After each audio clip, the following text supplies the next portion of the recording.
Hello, my dear students. Welcome to SJ's classes. Today, I will introduce to you an Indian classical writer. I'm sure you have come across this name earlier, and also that you are familiar with at least some of his works. He is none other than Kalidasa. Today, I'll give you a very brief introduction to this Sanskrit writer, an introduction to some of his important works, and also the work that you have to learn as part of your World Classics paper, which is Ritusamhara. So let's go check out some of the finer details regarding this Indian classical writer as well as some of his works.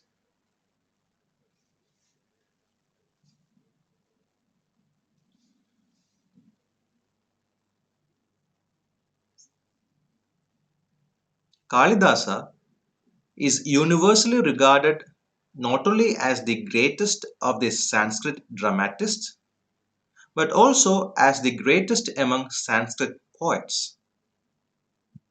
So you might have known him as a dramatist, but he is also a popular poet or an important poet in Sanskrit literature. As with most classical Indian authors, little is known about Kalidasa's personal details or his historical relationships. This is something which you confronted while we discussed classical criticism in your previous semester. We have little details or very little data regarding such classical writers. So it's true in case of the Indian classical writer Kalidasa as well. We have very few details or data regarding this writer. His poems suggest that he was a Brahmin priest. So whatever that we have deciphered regarding this Sanskrit writer, we have taken it from his poems, his works. So critics say that he is a Brahmin priest, or he was a Brahmin priest. His name literally servant of Kali, Kali Dasa, servant of Kali, presumes that he was a Shaivite. Shaivite means a person who is a follower of God Shiva and whose consort is Kali, the goddess Kali. Though occasionally he eulogizes means he prays formally or eloquently about something. So he occasionally eulogizes other gods, notably Vishnu. So critics believe that he was a Shaivite, a follower of Lord Shiva. But we also come across, um, uh, him eulogizing other gods like God Vishnu. Scholars speculate that Kalidasa wrote sometime between the 3rd and the 6th century CE. I hope you remember how difficult it was to trace down the authorship of On the Sublime, which was written by Longinus. Now, we had a confusion regarding the authorship of Longinus. Was it Dionysius Longinus or Longinus of Halicarnassus? We confronted this difficulty then. So we have this difficulty, to fix the actual time span of Kalidasa. Scholars believe that he lived during the third and in between third and sixth centuries. If we go through his works thoroughly, we may find that Kalidasa belongs to Ujjain. And why do we say this? In Meghaduta, which is one of his works, he describes about Ujjain so beautifully that some scholars of Kalidasa conclude that Kalidasa belonged to Ujjain. Ujjain is in the present day Madhya Pradesh, and scholars believe that he belonged to the place called Ujjain because in Meghaduta he has given us a beautiful rendering of this place named Ujjain. His plays and poetry are primarily based on the Vedas, the Ramayana, the Mahabharata, and the Puranas. His surviving works consist of 3 plays, 2 epic poems, and 2 shorter poems. So, this is something which you must note. You know, his plays are his plays and poetry are primarily based on the Vedas, the Ramayana, the Mahabharata, and the Puranas. These are the works on which his plays and poetry are placed. And his surviving works, it consists of three plays, two epic poems, and shorter poems. I'll give you the titles as we move ahead. Kalidasa's three dramas bear the names Maharaviyak Nimitra, Vikramoorvashya, and Abhignana Shakuntala. The two epics are Raghuvamsha and Kumara Sambhava. The elegiac poem is called Meghaduta, and the descriptive poem is entitled Ritusamhara. So these are the titles of the works that he has written, or perhaps the only works that we have these days, which has which have come down to us. The earliest of his plays is probably Maharaviyak Nimitra, which can be translated into English as Malaviga and Agnimitra, a work concerned with palace intrigue. It is of special interest because the hero is a historical figure, and that figure is King Agnimitra, whose father Pushpamitra wrested the kingship of northern India from the Mauryan king Brihadrada in about 185 BC and established the Shanga dynasty, which held power for more than a century. So we have historical data being incorporated into this particular play, which is Malaviyagnimitra. The Vikramorvashya, which is Urvashi, one through valor, is based on the old legend of the love of the mortal Pururavas for the heavenly damsel Urvashi. The legend occurs in embryonic form in a hymn of the Rig Veda. So, as I said earlier, he has based his works on Vedas, stories from Ramayana, Mahabharata, Puranas, etc. So these plays they are based on historical as well as data which were available to him from these notable works.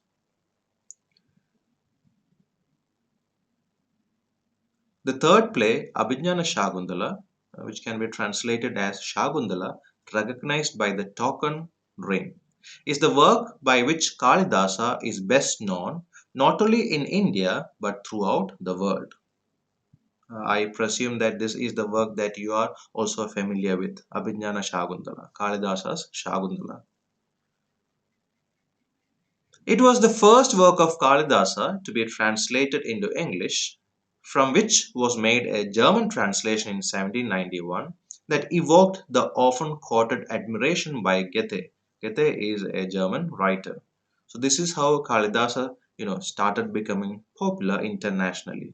It's through his work Abhignana Shakuntala.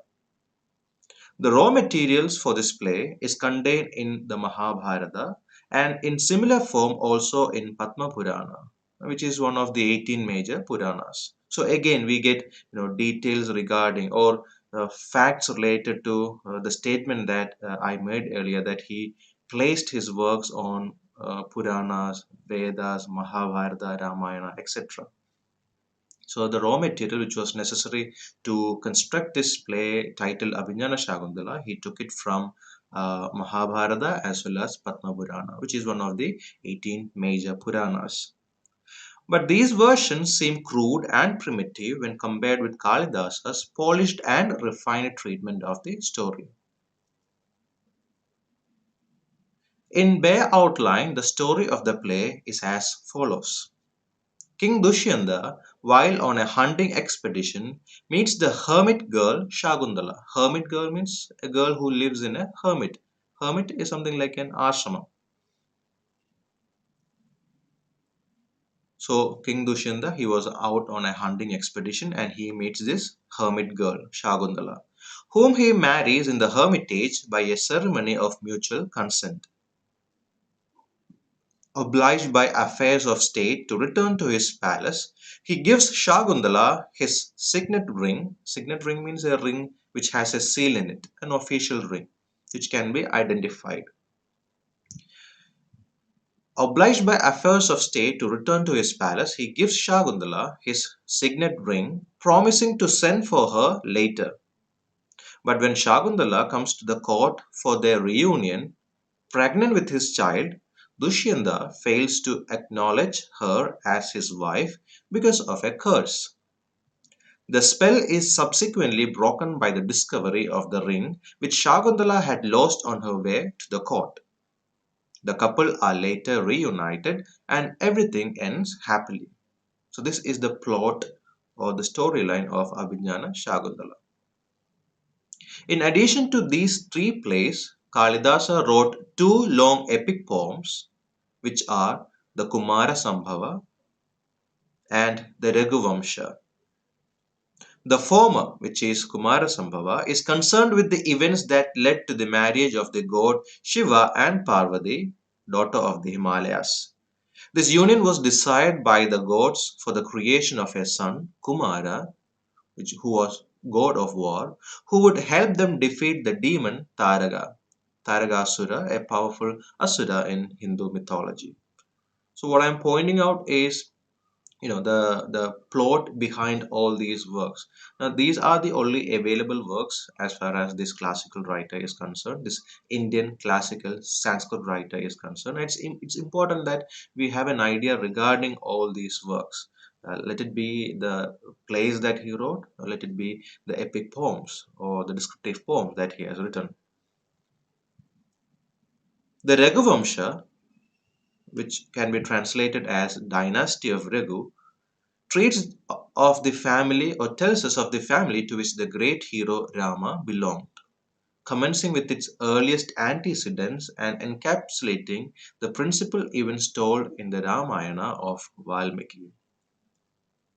Finally, there are two lyric poems, Meghaduta, which can be translated as Cloud Messenger, and Ritusamhara, which can be translated as description of the seasons or garland of the seasons. Ritusamhara is a small lyric poem which has a total of 144 stanzas, which is divided into six cantos, six chapters or six divisions. The poem gives a graphic and poetic description of the six seasons of India. The Meghaduta is smaller in extent than Ritusamhara. The first of Purva Megha having 66 stanzas, and the second half or Uttara Megha with only 55 stanzas. This is a poem describing the message of departed Yaksha to his wife to be conveyed through a cloud, and hence the title Meghaduta, cloud messenger. Kalidasa, as a writer, as a poet, as a dramatist, he has continued to display his relevance throughout centuries, and that is exactly why you are learning this poet and his work Ritusamhara as part of your paper titled World Classics. He has influenced the mentors of the Middle Ages as well as the pioneers of Indian Renaissance like Vivekananda and Tagore. You know how important these literary figures are, Vivekananda and Tagore. And it is a fact that Kalidasa has made his influence on these writers. So you can imagine how important this literary figure is. Kalidasa continues to shine throughout the world as one of the greatest exponents of Indian culture. So when you read Kalidasa, it's not just a story that you come across. You come across the heritage of this land, you come across the culture of this land, you come across the ancient stories that were part of our lives, our ancestors. So all these you confront when you read Kalidasa. Now, let me give you a very brief introduction to the poem that we are about to learn in the following days, which is Kalidasa's Ritusamhara. Ritusamhara is a mini epic written by Kalidasa. It's not of an epic length, it's a mini epic. It has six cantos and it describes the six Indian seasons. As such, it may be called the medley of seasons or the garland of seasons. It is not annihilation of seasons according to the wording samhara. So normally you associate samhara with destruction, with end. But please don't misinterpret the word when you come to Ritusamhara, when you come to Kalidasa's Ritusamhara, it means an assimilation of seasons, or Ritu, a coming together of seasons, a garland of seasons. That is what Kalidasa meant by the term, the word, the title Ritusamhara. The poem establishes the lyrical mode in classical Sanskrit literature. Love, also, when you connect it with the ancient Rasa theory and all, you can call it Sringara, is the dominant emotional mode that finds expression in the poem. Each stanza is exquisitely crafted round an image, as if it were a flower strung to the other to make a garland. The result is the poem, a garland of the seasons. So it's like, sewing up, stitching up a garland, making a garland. Each canto forms a garland, a flower in a garland. The six seasons that have been described by Kalidasa are summer, spring, monsoon, autumn, frost, and winter. So these are the six cantos. As I said earlier, each canto talks about a particular season. Let me repeat those six seasons: summer, spring, monsoon, autumn, frost, and winter.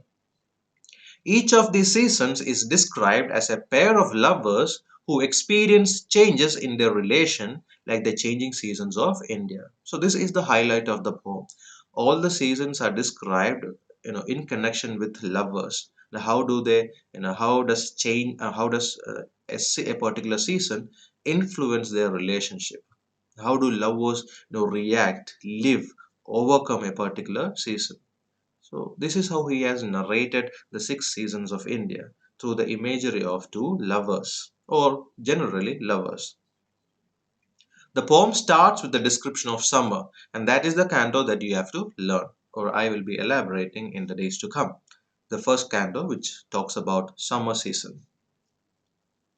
The dry weather and the extreme heat conditions make the lands extremely parched. This is a summary of the first canto that I am giving you. The dry weather and the extreme heat conditions make the lands extremely parched. Everyone yearns for a few drops of rain to soak the soil. So this is the storyline, or the situation that you will confront when you go through Canto 1, the extreme heat and how the lovers are trying to push themselves over this particular season. Then come the much awaited monsoon, and the whole of India gets drenched and clean in the fresh monsoon rains. Everything looks spick and span, and not a speck of dust is seen anywhere. So these are the details that you confront when you go through the second canto, which talks about, or which describes to us, the monsoon season.